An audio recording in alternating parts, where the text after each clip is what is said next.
I always say I want clients to like celebrate their life when they're with me. I lived in Atlanta and I designed all over the world hotels, magnificent 5-star hotels in Russia and Morocco and Dubai, the Caribbean, and like you name it, everywhere in between. Two halves of our business. One is design, interior designers, kicking ass, taking names, okay? Doing great design. And the other is our foundation team. Our foundation team is this amazing world of support. It's studio managers, marketing, bookkeeping, social media, brand management, director of operations, that sort of world. And we work very cohesively together and support one another. And it allows our designers to design, and it allows us to be like a well-oiled machine. So I used to be a generalist. I would hire generalist people that just be like really good at everything. Now we have hired specialists that everyone is very fine-tuned in what they're good at. When you go into some of the really great restaurants or the really great hotels or the really great office places, like they're all intentionally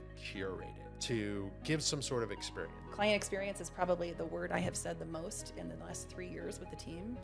How does this affect client experience? How does this affect client experience? Is someone getting the client experience that we're after, okay? And everything is guided towards that, quite literally everything we do. I'm like, wait a minute, I know you. You sell by tequila tastings, right? And you sell by entertaining, and you sell by, you sell your business by being yourself out in the world. You can't do that in your desk. Let's make an executive suite where all of your executives are in a circle of offices. There's this cool suite in the middle. It's where you're entertaining. It's almost this like place to look up to want to, for everyone else on the team to like want to start working out of that space and like stay in the company and develop themselves in it. But anyways, it's like I want to always align with what a client's goals and dreams are, and then make them happen. And I tell people all the time, you don't have to tell me the solution. Just tell me your problems and I'll tell you the solution. Even a sale decision is really not about the house or anything like that. It's about either an external motivating factor or where you actually want to live, one of the two. So we hone in on those two things first, because that helps us determine and position the sale. I go, starting from the very moment you wake up to the very moment you go to bed, walk me through the day like I am a fly on your wall, right? Without ever asking them, beds, baths, etc. And at the end of that kind of conversation, I can tell you, here are the areas that you will most enjoy interfacing with. The house should probably look and feel like this, and this is the areas that have that type of house. And based on everything that you described, I bet you here's your budget. And I'd say 9 out of 10 times I'm super on. When you go into a space that's poorly designed, do you start moving chairs and stuff around? No. No, I don't. If it's a professional space, restaurant, hotel lobby, something like that, yeah, I'd probably like just something. Actually, I took a photo last night. See? Oh my gosh, I do! You do! Darn it, I do. You're right, I do. Most people probably are super busy. They're not professional designers. And their space just kind of accidented into what it is today because they didn't have the time, energy, or skill to do it. If they had the time to do it and they had the skill to do it, they wouldn't call you. Mindset shift of I was 90% put together and the last 10% was okay. It was just real life. But now I love when you do color on color on color, and they're all different tones of even the same color or a complementary color, because the more color you do, the less colorful it feels. It just feels like rich and warm and pulled together. Dark forest green office. I'm so visual. Okay, like a dark forest green office. Then we're going to add walnut wood in there as the desk and cabinetry. It's like saturated. It's just as deep and dark as the forest green. Now we're going to have a desk chair that's maybe like a camel leather, and it's a bright color, but it's a neutral. And then let's say we have some seating area in the office, and it's like, this is where I want to have fun. I want to go from the green walls into maybe, we'll just say a cobalt blue sofa. Maybe that cobalt blue sofa also has a chartreuse pillow on it, right? It's like lots of colors, but they work together, and it's like taking a chance and having fun. And I'm gonna have to go actually like design this. Maybe I'll design it and send you the image of what's in my head. You kind of just described my basement bar. Really? Pretty close. Oh, that's exciting. Yeah. You know what? I almost just described my own basement bar also. There you go. That's funny. So color drenching basically means you paint everything in the same room, the same color. Walls, trim, ceiling, and you pick a cool color and you just go for it everywhere. Okay. So in my basement, probably 7 years ago, I was doing this, and I love it because you're engrossed in this sort of experience when you do something like that, and you like go for it. Repainting something is the cheapest thing to adjust something to go to market for, a more neutral buyer, right? Like go crazy, paint your house and do all that kind of stuff however you want, because a reset on that is not expensive. Whereas if you created this very elaborate maze and bar and, etc., that stuff is expensive and hard to change out. Number one pet peeve, don't invest poorly. Okay. It like breaks my heart when I go to a client's house. They're like, hey, I just finished this and I didn't really know what I was doing, but I just like pulled it together, and I'm like, oh man, you just spent $100,000 on something and it just like isn't like, don't go talk to Home Depot about your kitchen. Lauren, I like working with you because you want the best for people. And I was like, oh my gosh, thank you for seeing inside my soul. I do. I always want the best for people. I want them to be successful. I want this house to be just kick ass and like put them on the map. What I hate, running around a lot of luxury assets, especially around South Denver, is how bad some of these luxury builders have built homes. New money wealthy, their parents may not have planned for the final stages very well, right? New money is probably having to think right now of what to do with mom and dad. We've been voted twice, we've been on the Inc. 5000 list twice, which is I'm really proud of. It's like the fastest growing companies in the US. And I think that people are like, oh, you know what you're doing. You've got your shit together. Cool, I can trust you. Yeah. Right? I'm after real estate people that want to be friends and need advice. Okay. I call them text message friends. They're like, hey, what's going on with this house? Should I buy this or not? Cool. So my text message friend. And just note that if any of these Denver agents calls, I'm still BFF number one. Number one. Hey, this is Rob Tate, host of the Rob Tate Advisory Podcast. I really hope you enjoy this next episode. Please be sure to like and subscribe to this. We really are intentional about bringing you some of the best experts around. Our goal is not only to be informative, but also entertaining and funny. We really want you guys to have value of this. Make sure that you're updated every time we shoot out an episode. Like and subscribe here. Hey, this is Rob Tate with the Rob Tate Advisory Podcast. I'm here with Lauren Collander with Collander Interiors, and I'm super excited because I'm not only having another one of my friends as a guest, but also a premier designer here in town. Actually, a few towns, as we'll get to know. So, Lauren, tell us a little bit about you. Where'd you start? Where'd you come from? How did we meet? Give us the origination story.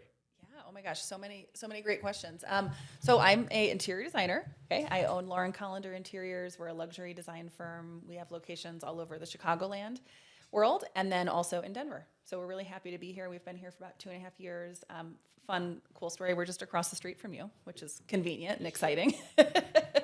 But we are a group of, there's about 22 of us, and we all are just absolutely in love with our jobs. We love helping our clients and doing unique design.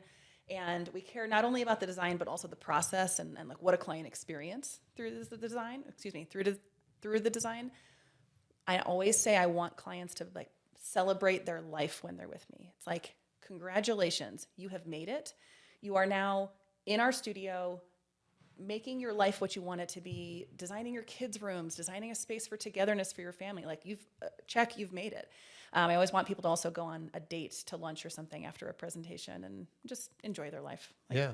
It's a big deal. I mean, you buy a new home, you design a new home. It's something you should be really proud of. Yeah, and exciting. Yeah. So how did you get started in interior design? Okay, we got to go a long way back. So when I was little, my dad would encourage me on bring your daughter to work days. Do you remember when that existed back in the day? You didn't do that? Okay, well, we did it in Chicago. Now it's right now it's called I Don't Have a Sitter, which is bring your kid to work. And I mean, you have a 3-year-old, right? Two-year-old. Yeah, oh my gosh, that's an intense bring your daughter to work day. Yeah. But so back in the day, my dad would send me. He knew I wasn't interested in interior design at the time. I thought maybe an architect, maybe interior design, and he would bring me or send me to go to work with his friends, and I would shadow them, and I would like just do incredible things. And they bought me my parents bought me computer programs, and I could do floor plans. And I still have my first design project, which is crazy. It's a poster board that I tri-folded, and I wrote Lauren's room in bubble letters. And then when you open it up, it literally has Sesame Street wallpaper on it. And then like a chunk of a carpet sample from my basement. Oh my God, you got to send this to me. Oh my gosh, it's pretty entertaining. We might clip it into this. Sure. I mean, if everybody wants to see it, it's protege in the making. But So I started off from a young age, really my parents encouraging me in creativity and design and giving me some freedom in my own bedroom. And then I ended up going to school for interior design. I went to University of Wisconsin in Madison, got my degree there, and then had a fast and furious international design career. I lived in Atlanta and I designed all over the world hotels, magnificent 5-star hotels in Russia and Morocco and Dubai and the Caribbean and like you name it, everywhere in between. And it was really fun. I call it my young and single career. And then when I started to settle down in life and I started dating my husband and wanted to have children, I was like, you know what, I need to be home more, right? I don't want to be gallivanting the world. I want to be at home, sitting on my sofa, having a conversation with my husband. So I opened my own business. It was very exciting. It was about 12 years ago. Okay. And I have been hustling ever since and having a blast. That's awesome. Yeah, we're definitely like in the growth mode. And so tell us about it's that. fun. Like, Yeah. from here to 12. So, 12 years ago, you were crazy in Chicago, Yes. starting your own interior design business in a very noisy space. Like interior design is a absolutely noisy space to start a business in. To now, 12 years later, where are you at today? So I started at my kitchen desk, the desk in my kitchen, and I used to work at night. My husband is an emergency room physician, so he has crazy hours, crazy schedule. And Is it a lot like The Pit? Is that how it? yeah, oh, it's exactly. Actually, he says it's just like, he's like, this is the most realistic one. I love that show. Oh, me too. I love it. Yeah. Amazing actors in that show. So I started at my kitchen counter and I added team members, one, sometimes two at a time. And I found people that were excited to do the work that I needed to support in and created this really unique world where we have two halves of our business. One is design, interior designers, kicking ass, taking names, okay, doing great design. And the other is our foundation team. Our foundation team is this amazing world of support. It's studio managers, marketing, bookkeeping, social media, brand management, director of operations, that sort of world. And we work very cohesively together and support one another. And it allows our designers to design, and it allows us to be like a well-oiled machine. Sure. I mean, it allows everyone to stay in their fun lane. Yes, exactly. Finding people. So I used to be a generalist. I would hire generalist people. They'd just be like really good at everything, right? And now we're in our business. Now we have hired specialists that everyone is very fine-tuned in what they're good at and narrowed down. And I think that that's a huge shift in mentality and also skill set that we hired for so that we can divide and conquer. Yeah. I mean, to use a sports reference, you don't want your quarterback out there trying to kick the ball in the goalposts. Yeah. That's the only sports reference I know. So love it. Perfect. All right. So stick to football. Got it. So I wanted to go back to something interesting that you said earlier. And I was gallivanting all over the world, designing these cool spaces, right? And when you go into some of, the really great restaurants or the really great hotels or the really great, office places, like they're all intentionally curated to give some sort of experience, whether that's a productivity specific environment, a collaborative work environment, stepping into this wonderful space that makes you feel things, etc. Like they're all curated. This to me is just a pitch on you should curate your home where you spend the most amount of time. Absolutely. Right? Absolutely. Yeah. We have a lot of inspiration because people go out and they experience great design out in the world at a restaurant. I think the best design is when you don't really notice it. It's like you're just in the experience and you're feeling it and you're feeling the vibe of a space or a new bar or a new restaurant or even like a new gym. I mean, well-designed spaces, they feel good to be in.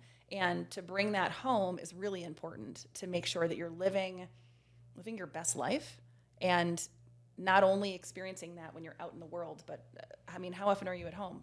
70% of the time? If you work from home 100% of the time? Correct. It's really important. Yeah. I mean, it's hugely important, right? Like spend the time, energy, money, et cetera, to make that space amazing.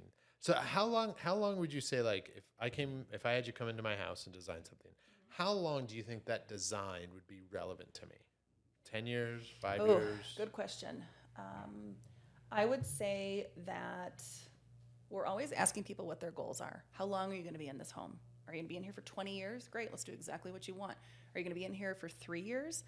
Let's maybe do a little bit of a design that's a little flexible and that someone will love in the future for the next buyer. We don't like to be handcuffed by the future buyer. Okay, that's always like a very scary, what will the future buyer want? It's like we always suggest people do what they want, but we're asking what someone's goals are, okay? And then we're really aligning that design with their goals. So, investing in your home is for real estate investment and ROI. But if you're staying in a home for 10, 20 years, it's also just about what do you want, right? Like how do you want to live? And there's a number that you can put on that.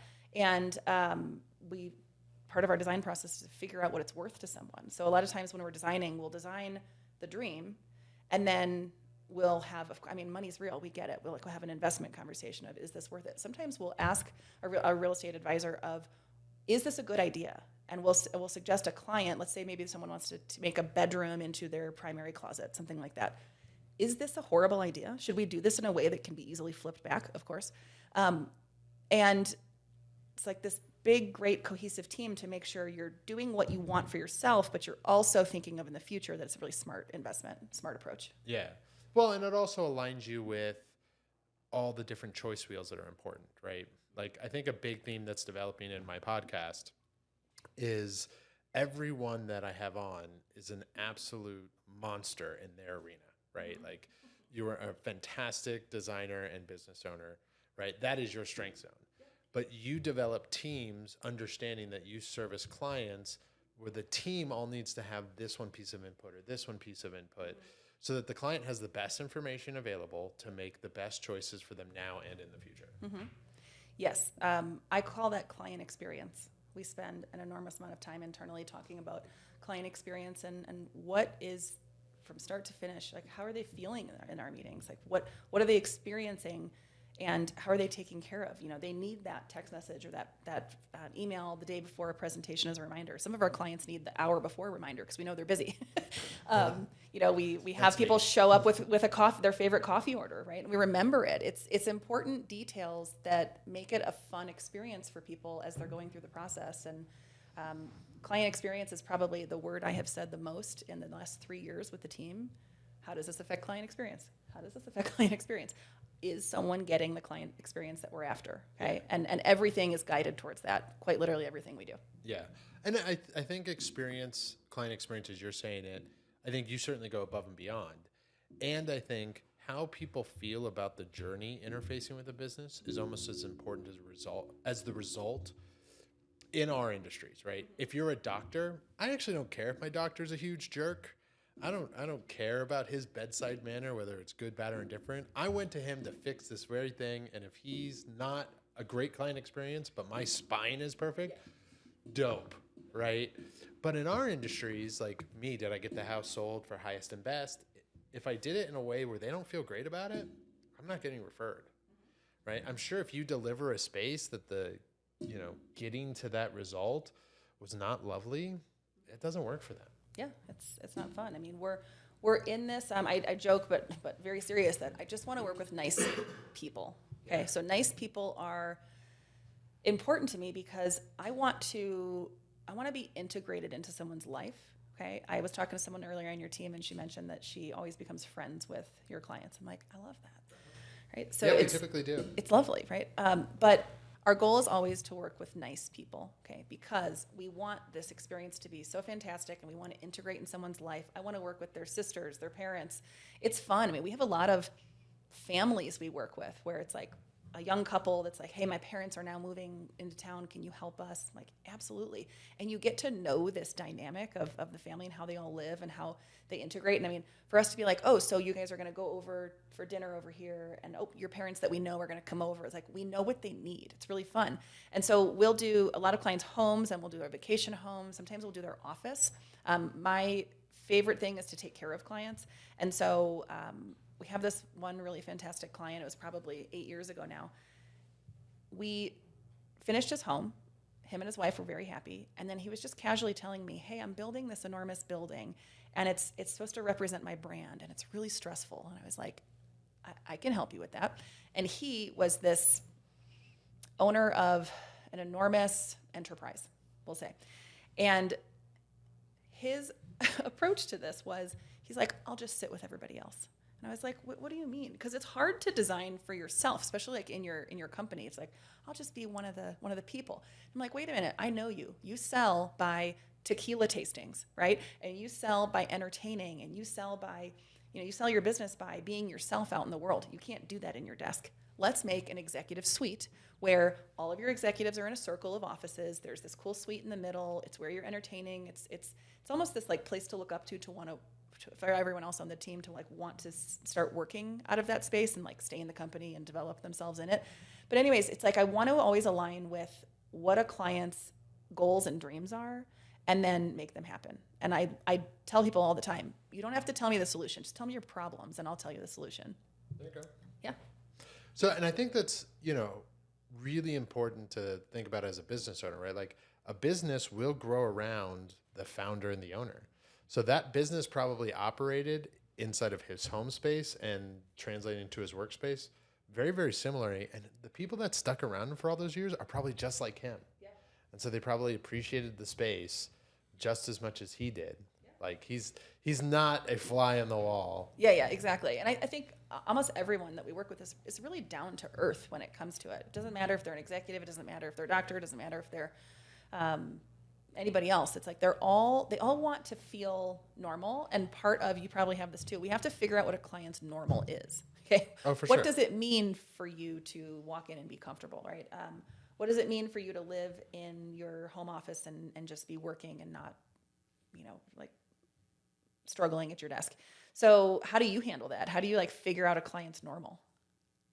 How do I do it? Yeah. So I have a unique intake process. Oh. So most of the time you interface with, a real estate professional and they're like, how many bedrooms do you want? How many bathrooms? Mm-hmm. Where do you want to live? What's your budget? I ask absolutely none of those questions. Okay. I do. Zero of those questions. What I do is, so I believe that almost every decision to sell is actually a decision to buy or to reallocate resources to whatever's making you happy, right? Or removing pain. So even a sale decision is really not about the house or anything like that. It's about either an external motivating factor or where you actually want to live, one of the two. So we hone in on those two things first because that helps us determine and position the sale. So how I walk into a lot of those meetings, I go, starting from the very moment you wake up to the very moment you go to bed, walk me through the day like I am a fly on your wall, right? And I get a sense of how they kind of EQ that entire house without ever asking them beds, baths, etc. And at the end of that kind of conversation, I can tell you, here are the areas that you will most enjoy interfacing with. The house should probably look and feel like this, and this is the areas that have that type of house. And based on everything that you described, I bet you here's your budget. And I'd say 9 out of 10 times I'm super on. Like I'm correct. I'd like to watch that. That's impressive. Yeah, no, it is a lot of fun. We can call you in on the next one. Be like, and this is your designer. And clients really appreciate it because one, we get to know them really, really, really well. In fact, I joke, but it's actually in most of my presentations. I go, now's the point where you tell me that you have this crazy hook in the middle of your ceiling that needs to support weight. And I need to know about those things now because if you're wandering around staring at the ceiling in the master bedroom and I don't know why, I can't help you tell you if this is the right house. Exactly.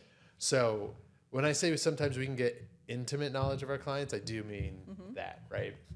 Which is great because one, we place them with the right assets that they would most interface with, and two, they know they can trust us. Mm-hmm. Like at the end of the day, the biggest thing that people want in the age of information sucks. AI is great, but not great. The internet has anything you ever wanted to read about, and only some of it's accurate. Trust and knowledge, I think, are the two big things that people turn to us for. So, love it. Yeah, that's how we intake clients. All right, I have some fun questions I want to ask you. Okay. When you go into a space that's poorly designed, do you design it? Like, do you start moving chairs and stuff around? No. No, I don't. If it's a professional space, restaurant, hotel lobby, something like that, yeah, I'd probably like something. Actually, I took a photo last night. See? Oh my gosh, I do. You do. Darn it, I do. You're right, I do. I took a photo last night of this really cool hotel lobby, and someone, I don't know why, maybe there was a spill on it or something. Someone took this sort of hideous blanket and just like draped it over the whole thing, almost like it was a slipcover, and then put like 4 daisy pillows from what I would call Target or something on it. I'm like, what happened here? Like, who? Maybe it was an Easter decoration. Who knows, right? But I mean, so a public area. I mean, I will literally help them. I'll be like, let's move those over. I actually, oh my gosh, I do it all the time. You're totally right. I did notice this morning in my hotel lobby, I like moved the chairs. Okay, apparently I do it. And then also I noticed that every single pillow in this hotel lobby was like flat and sad, and I was like, they need to replace these. Maybe I should offer to help them with it. But when I go into someone's house, this is really hard for people to understand. There's zero judgment. It is not a professionally designed space that I'm looking at like, how did a colleague do this detail? People are really nervous to have us come into their homes. Yeah. And I'm always like, I am not judging you. Yesterday I had a client that said, oh gosh, sorry, my kids are doing a puzzle. I'm like, I get it. That's fantastic. I love that your kids are using this room to do a puzzle. I am not worried about the mess. It's just like real life. Mm-hmm. So I always want people to trust and know that we're here to help, not to judge in any way, shape, or form. Well, and most people probably are super busy. They're not professional designers. Yeah. And their space just kind of accidented into what it is today because they didn't have the time, energy, or skill to do it. That's what, I mean, if they had the time to do it and they had the skill to do it, they wouldn't call you. Yeah. Right? Yeah, absolutely. Do you know what's the biggest takeaway from my last house? I renovated it. New kitchen, new first floor. It was amazing. My biggest takeaway was I no longer cared about the mess because I was really put together. Like someone would come over last minute, and usually the old me would be like, "Oh gosh, I'm so stressed out. I gotta clean this up." And I was like, "Look at my badass kitchen. I don't care if there's mail in it. Look at it. It's amazing." Can you teach me that skill? Well, it was like this mindset shift of I was 90% put together, and the last 10% was okay. It was just real life. Yeah. Yeah. I still struggle with that. Yeah. Well, I mean, occasionally I'm like, just get everything off the counters and. Yeah. I just want to purge it all into the trash. Yeah, me too. Yeah. All right, Lauren, let's talk about do's and don'ts in design, right? What is trending now? What's coming into trend? And what should you just, no, don't do that. How much time do you have? I can talk about this for a long time. So what's interesting, and it's a little bit bigger picture, I feel like people need to trust themselves, like trust yourself in what you like and what you don't like. I mean, that instinct for a homeowner, the instinct of if it feels wrong, don't do it, right? Or if you want to take a chance, go for it. So it's just like this trust yourself mindset. But I would say, so I just led this creative direction for my own company with the whole team. And I was like, okay, guys, here's what we're looking at in the future. And here's what I want to start doing in projects. One of the things was color, just literally in general. And I'm not talking pops of color. I despise the term pops of color. I can't do it anymore. I don't know why. I just it feels... Splashes? What are we... I'm just like color on color, right? So there's this interesting color theory that when everything's white and then you have like a cobalt blue pillow, it's just like a little shocking, right? So maybe in the past I liked that.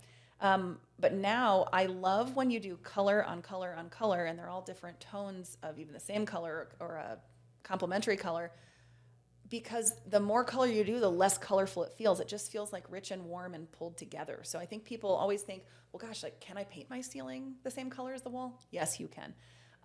Can I do these bright colors all together? You can, as long as they're like within the same value, if that makes any sense. So it's like the lightness to darkness. So maybe don't do pastel pink and like neon green together, right? They're like too far apart. But you could do a shade of peacock green, a shade of blue with cobalt blue, and that would be amazing. I'm trying to remember, I think it's analogous colors, if that's the technical term. I'll have to Google it later, where the colors, they're like right next to each other on the color wheel. That's a really safe tip of pick 3 colors on the color wheel. It might be like rust into a beautiful orange into like a marigold type color. That's a safe color palette. Or any kind of greens into blues or blue into indigo and violet. That's like a cheat sheet. It's much more complex than that, quite honestly, but I think that's a good tip for everyone. As well as in my actual creative direction, I have a 5-step color complex thing that I've shown everyone. Maybe I'll send it to you and you can post it. Okay. But it basically goes, hey, let's pick like, what's our cool background color? I'm just going to build a color palette right now. Let's say it is, like forest green. Okay, it's like dark forest green office. I'm so visual. Okay, like a dark forest green office. Then we're gonna add walnut wood in there as the desk and cabinetry. It's like saturated. It's just as deep and dark as the forest green. Now we're gonna have a desk chair that's maybe like a camel leather, and it's a bright color, but it's a neutral. Okay? Yeah, It's like a bright neutral. And then let's say we have some seating area in the office, and it's like, this is where I want to have fun. I want to go from the green walls into maybe we'll just say a cobalt blue sofa. Maybe that cobalt blue sofa also has a chartreuse pillow on it, right? It's like lots of colors, but they work together, and it's like taking a chance and having fun. And I'm gonna have to go actually like design this. Maybe I'll design it and send you the image of what's in my head. You kind of just described my basement bar. Really? Pretty close. Oh, that's exciting. Yeah. That's, you know what? I almost just described my own basement bar also. There you go. That's funny. That's funny. So one of the other big things that's going on right now is, what does everyone call this? I used to do this before, and now it has a word. Color drenching. Okay. So color drenching basically means you paint everything in the same room, the same color. Walls, trim, walls, trim, ceiling, and you pick a cool color and you just go for it everywhere. Okay. So in my basement, probably 7 years ago, I was doing this, and I love it because you're engrossed in this sort of experience when you do something like that, and you like go for it. Yeah. I even had to take the paintbrush from my painter and on the ceiling put it on there because he's like, "Are you sure you want this dark green?" I was like, "Positive." "Are you sure you want this?" "I am positive." And he's like, "I can't undo it easily." So I was like, just do it. I'm positive. I want it. But anyways, color drenching is really big. We were working on a home very close to your office, and the den is where we chose to like make it a little bit moodier and do this cool dark green paint that's everywhere and has a bunch of like, it's kind of masculine. It's like leather and like bamboo and brass light fixtures and things like that. Yeah. So, Well, tying this back into real estate, repainting something is the cheapest thing to adjust something to go to market for, a more neutral buyer, right? Yeah. Like, go crazy, paint your house and do all that kind of stuff however you want, because a reset on that is not expensive. Whereas if you created this very elaborate maze and bar and, et cetera, that stuff is expensive and hard to change out. Yeah. Well, I mean, even 2 to 8 years ago, I have not been designing through paint at all. Paint is the last thing we choose. We're like, it's a neutral, it's a white wall, we don't care. It's all about the other things in there. Oh, by the way, my husband has the same watch as you. I just noticed this. Oh. Distracted by the color. Anyways, but now all of a sudden I want to design through paint, which is shocking to me. Like, I really didn't expect that to happen. And, I've been in wallpaper world for a while, but now I'm like, I want to get into paint, which is affordable and generally can just majorly impact a space. So anyways, color drenching. I recommend you try it. All right. What about the don'ts? Like, Don'ts. Okay. Number one pet peeve, don't invest poorly. Okay. It like breaks my heart when I go to a client's house. They're like, "Hey, I just finished this and I didn't really know what I was doing, but I just like pulled it together." And I'm like, "Oh man, you just spent like $100,000 on something." And it just like isn't like, don't go talk to Home Depot about your kitchen. Yeah. Yeah. I mean, is that an option? Can you do that? Yeah. You talk to Home Depot? Okay. Yeah. Well, I didn't even know that was an option. So it's like, I just want people to invest well. Sometimes I call our design services, or even your services, it's like we're an investment. Sorry. We're an insurance policy, okay, to make sure you don't make bad decisions. Okay. We want you to invest well. It's really, really important to me. So I guess my number one don't invest poorly. Focus on professionals to help you invest. I mean, what we do, it's a lot of money, quite frankly. It's a huge investment for people, and we want you to do it in a way that is confident you'll like it for a long time. It's a perfect solution for you, and that it's fun. Perfect. What else? Let me give you some very specific don'ts. Don't expect your stained in place wood floor, like if you install raw wood and then you stain it, there's always surprises. Okay. So my current don't is, if your wood floor color is extremely important to you, get a pre-finished wood floor that's called an engineered floor. And you have a lot of control over the color, because right now a lot of people are doing white oak light kitchen cabinets, and then you have this like red oak floor or this white oak floor, and they end up clashing, but you don't know until the last minute. So go with a pre-finished floor. And what else? There's probably quite a few other things, but I'm a little bit in my anything goes phase. As long as it's pulled together and has a thought behind it, and it's inspired by something that you care about, I'm like up for anything. Perfect. So let's talk about, we had Jesse actually on a podcast. I don't know if that podcast has launched yet, but so, as you know, Jesse purchased a property here in Wash Park on Franklin, right? And I introduced him to you and said, let's build something that puts Jesse on the map in Wash Park. Let's make a statement and let's, achieve a great, great sale. Yeah. And I believe that you guys are now in partnership and in business together. Yeah. And so tell us about this project. Sure. So it's on South Franklin Street. It's, in my opinion, the greatest lot in Denver. What do you think? Oh, it's huge. What's the address? Do you remember? 560 South Franklin. Okay. So for anyone that doesn't know that, it's right across from the park. It has a pond. Are we calling it a pond or a lake? I guess a lake. It has for Colorado, a it's pond a slash lake. lake. Okay. It has water and this like beautiful walking trail around it. There's always a lot of activity around there, which I think is pretty cool. But then you have the mountain view. So you look out your windows they're going to have a first, second, third floor. You look out your windows and you have the mountains in the distance. It's an incredible view. Plus it's almost like a little baby Central Park is how I'm thinking about it. It's like this Central Park thing right across from your yard. Or right across from your home, and it's gonna be really special. And I think what I'm so excited is I love to bring people to fruition of their goals. Okay, this is something you said to me on the phone recently, which is I really appreciated this comment that you said. You said, Lauren, I like working with you because you want the best for people. And I was like, oh my gosh, thank you for seeing inside my soul. I do. I always want the best for people. I want them to be successful. I want this house to be just kick ass and like put them on the map. So a lot of times when we work with builders, listen, we're all really good at individual things. Generally, I mean, some builders are great at design, but generally they're not. Just like I'm not good at building because I'm not a builder. But I want to, like, their intention of who they want to be as their brand and who they want to, like, what they want to put out there in the world. I want to help them develop their brand and be known for something and then have people flock to them for that. It's if you build it, they will come mentality. Yeah. So it's a really cool home. I mean, it's when you first walk in, there's going to be this huge, beautiful, great room with this corridor around the bedrooms. There's magnificent laid out bedrooms. They're all pretty big as well. The third floor has I'll call it a party space. Well, no, that's exactly what it is. Yeah, it's a party space with outdoor that looks even the best view of the mountains ever. And then they're also building a basement, which is unusual for that Wash Park neighborhood. It's going to be a full basement, and it's I'm going to call it sort of like Midwestern Chicago living brought to Denver. It's golf simulator, cool spa bathroom in the basement with a sauna, workout space, bar space, hangout space. This whole other lower level that I don't think a lot of people get to experience here, and it's a fun way of living. Like my basement at my house is our escape for our family. We're like, let's get away from the dishes, let's get away from the homework or the kids' computers or whatever it is, real life, and let's go down there. Let's have a pizza night. Let's have a movie night. Let's have the kids have their friends over. Let's have a wild party. Like that's what we're going to bring to that house. So it'll be really fun. Yeah. No, I'm super excited. Okay, how did you get that lot?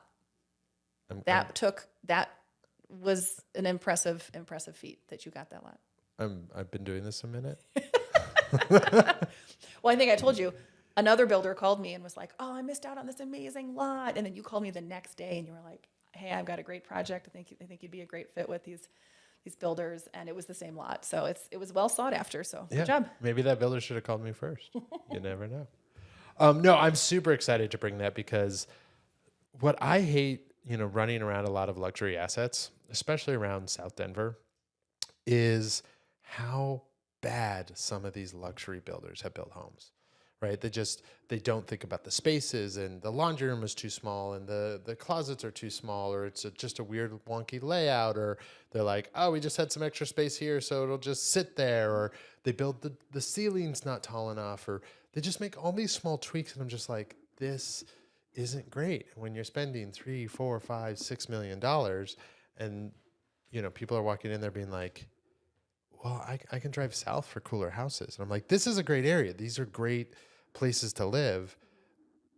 Just because you can build something doesn't mean you should build it. And that's like, Jesse's great. And I'm super excited that he's working with you because I want to make sure that everything that comes up in this area is absolutely fantastic. I know, because the neighborhood, I mean, there's a lot of pressure, quite honestly, in the neighborhood. I'm like, we need to honor the neighborhood. We need to honor the architecture. We need the neighbors to be excited about this house, that it's like I mean, sometimes it's hard for, rip down a house, put a new one up. It's hard when it doesn't make sense in the neighborhood. And I think Right. that's something that really important to Jesse, that he wants it to honor the neighborhood. And I think that's going to be very visible and set it apart. Oh yeah. I mean, Jesse's just like us, right? One, he met your first criteria. You got to be a nice person. Yeah. Right. And Yeah. he is. Yeah. But two, he wants to build something that whoever buys it is proud of it. And he's proud to give it to them. Yes, Right. absolutely. And I think also if you are working with smart people and you allow them to do their job, okay? So we work with some builders that don't allow us to do our job, and we're like, oh, just like collaborate with us, right? We literally got onto a Zoom screen share with AutoCAD, and we just live collaborated together in it to make sure it was the best possible product.